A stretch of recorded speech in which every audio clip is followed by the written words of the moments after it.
I've got a velocity time graph here. Looks like it's a quadratic. Just some things to point out. I did mention some of this yesterday, but let's now formalise it. If I want to work out the change in displacement, but using the velocity graph, then I can use integration, because displacement is the integral of velocity. But if it's displacement, then it would be the complete integral from 0 to 4. As opposed, if it was the distance, I would have to break it up into above and below.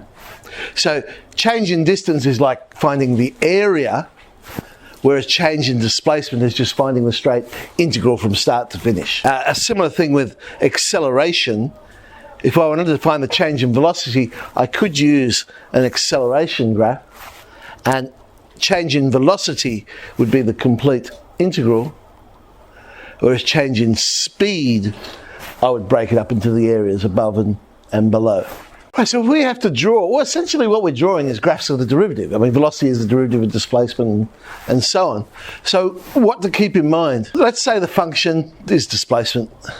First derivative is velocity, second derivative is acceleration. So however you want to think about it. We're drawing displacement graphs, velocity graphs, acceleration graphs, or we're just drawing graphs of functions and its derivative. It's the same thing. So if on the function, so that original graph at the top, we have a stationary point, that means on the first derivative, or the velocity graph, we'll have an x-intercept, because the first derivative would be 0. If we have an inflection point on the original graph, then on our velocity or first derivative graph, we'll have a stationary point. And the reason we have the stationary point is because on the second derivative, we'll end up with an x-intercept. Inflection points happen when the second derivative is equal to 0. So logically, looking at the line above, the x-intercept must have come from a stationary point and the one in the middle there. If the original graph is increasing, then the next derivative will be positive. If it's decreasing, it'll be negative. If it is concave up, then the first derivative will be increasing. So I know the curve will be going up. And the second derivative will be positive. If it's concave down, it'll be decreasing because the second derivative is negative. So a similar sort of idea as with inflection point. Because I know concave up is when the second derivative is positive. Well, looking at the line above, or two lines above, when the derivative was positive, the original curve was increasing. So that tells me that when it's concave up, the first derivative must be increasing. So types of graphs. If we've got a horizontal line, well, a horizontal line is just y equals a constant. So if we're integrating, so if we're going up a level, we'll end up with an oblique line. So if velocity was a horizontal line, go up a level, well, displacement must be an oblique line. If I was to differentiate it, then I must get the x-axis. Because if you differentiate a constant, you get 0. If you start with the oblique line, if you go up a level, you'd end up with a parabola. Linear function, integrate it, you get a quadratic. Differentiate it, you get the horizontal line. If the graph is a parabola, go up a level, must be a cubic. Integrate a quadratic, you get a cubic. It inflects at the turning point. So the turning point of the parabola, that will be the inflection point on the one above. And we'll have an oblique line if we differentiate. Okay, remember these things. So integration is area. Okay. Velocity graph, total area is distance, total integral is displacement. With acceleration, similar idea, total area will be speed, total integral would be velocity. Let's have a look at a couple of HSC ones. So 7b, we've got a trig function for the velocity time graph. At what times during this period is the particle at rest? Well, in other words, when is velocity equal to 0? So really we're just solving a trig equation. 2 minus 4 cos t is 0. Cos is a half. We're going between 0 and 2 pi. So we know we're in quadrants 1, quadrants 4. So the acute angle is pi on 3 or 60 degrees. So our solutions, well, we want the acute angle, but in the fourth quadrant, we'll have 360 or 2 pi minus the acute angle. So we'll have pi on 3 and 5 pi on 3. Now, remember, we must be using radians for this. And this is where it really is important, because it's measuring time. And there's a huge difference between the time being pi, 3.14 seconds, and the time being 180. A huge difference between the two. Okay, so it rests after pi on 3 seconds and again after 5 pi on 3 seconds. What is the maximum velocity of the particle? Now, we see the word maximum and we automatically think, oh, I've got to do calculus, find the stationary point and so on.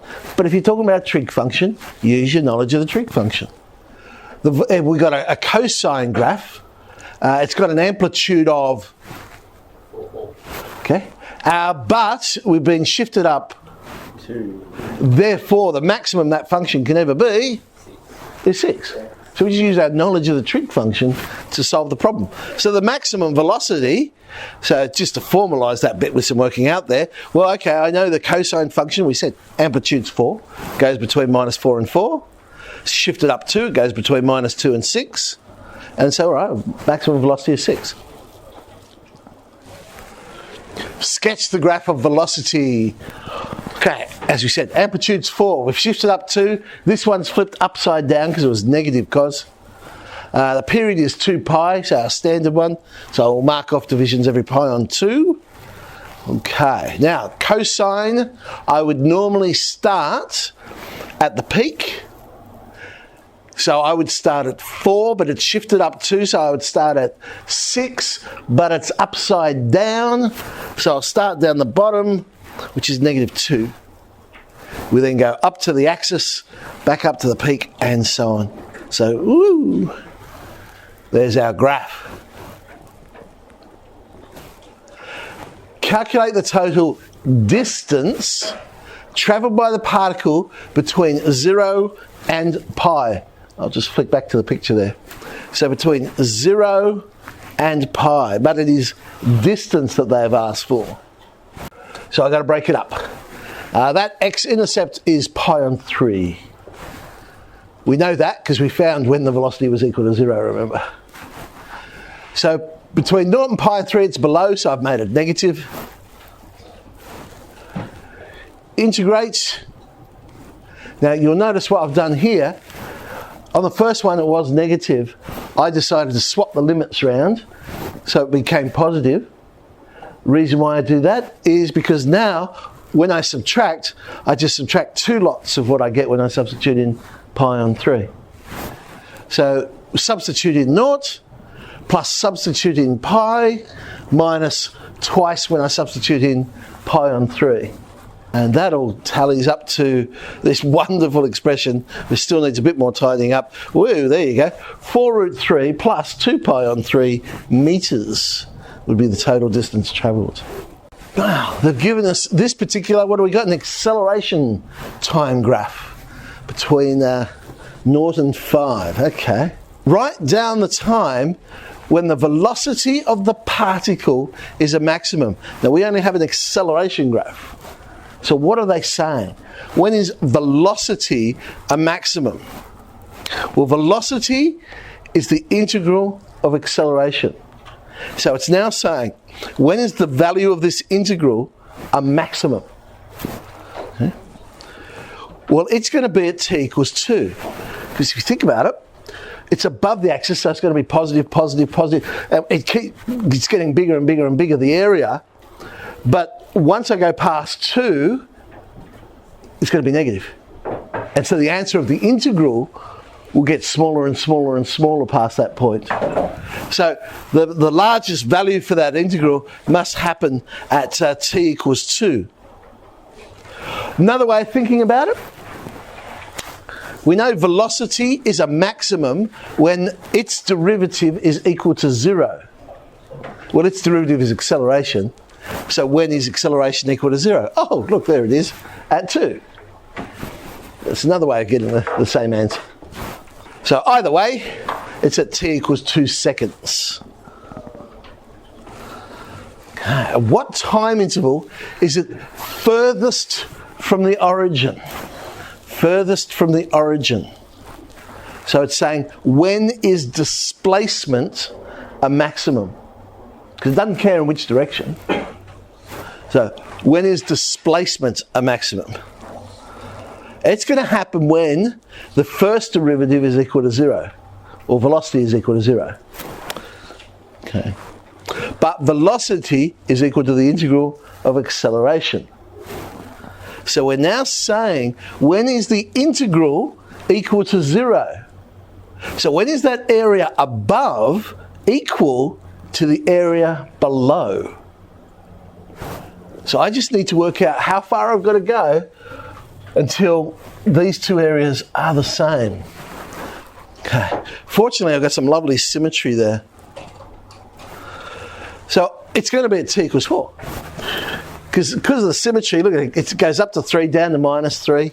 I know that particular triangle, I don't need to work out the value, but I know that particular triangle between 1 and 2 is going to have the same area as the triangle from 2 to 3.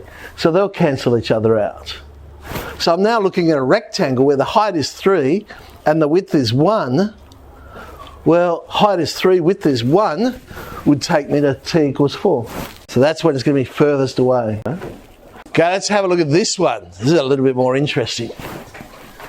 So we've got this wonderful graph.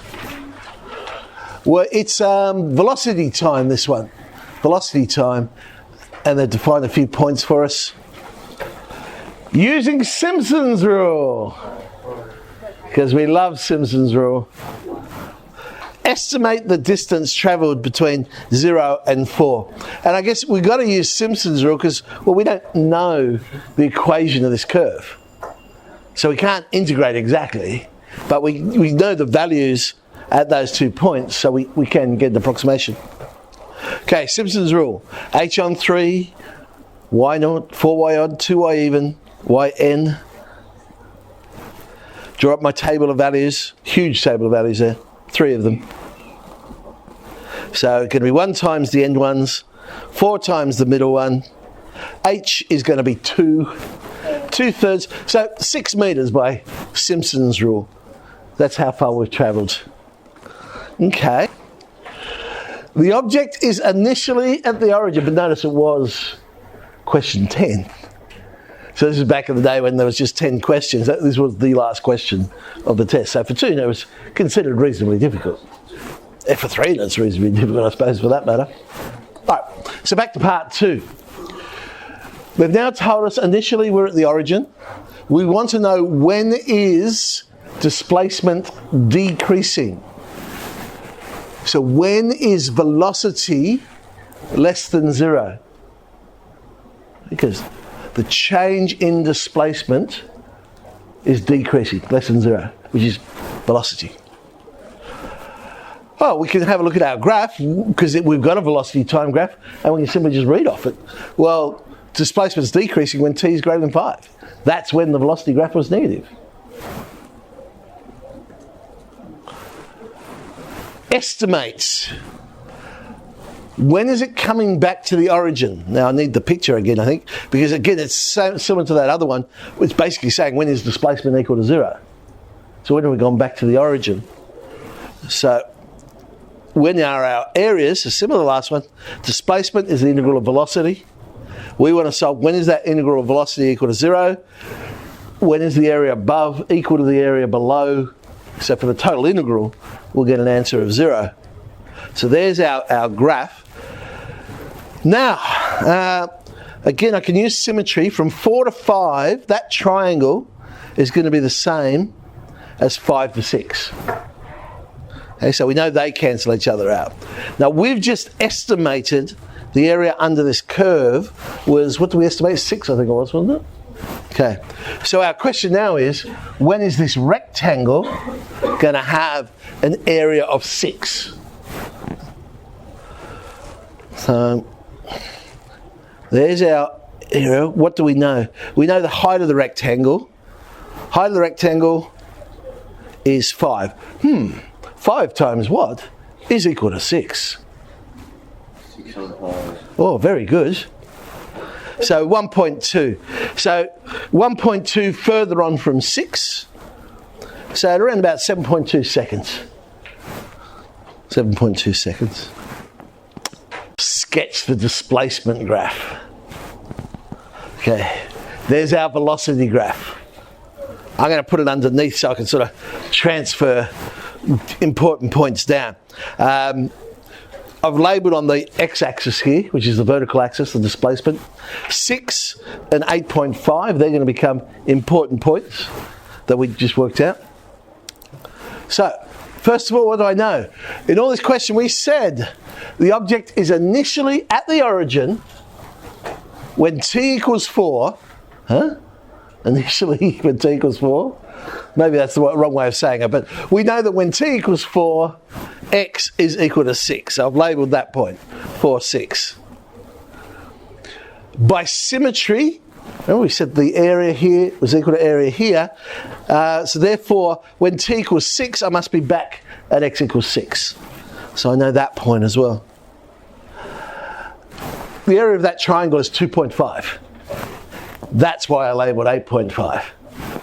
So in between, I must have gone up to 8.5. So when t equals 5, we're at 8.5. Okay. We know it returns to the origin at 7.2. We just worked that one out. So there's another point. Now, how do I get from 0, 0 to 4, 6? It's not a straight line. I've got some sort of curve here. I don't know what the equation is, but what I do notice is that the velocity graph, it's steeper between 2 and 4 than it is between 0 and 2. So therefore it must cover more distance between 2 and 4. So at 2, it's not going to be at 3, which would be halfway. It'll be less than that, because it's going to cover more distance in the second part. So I've put it a bit lower than the middle there.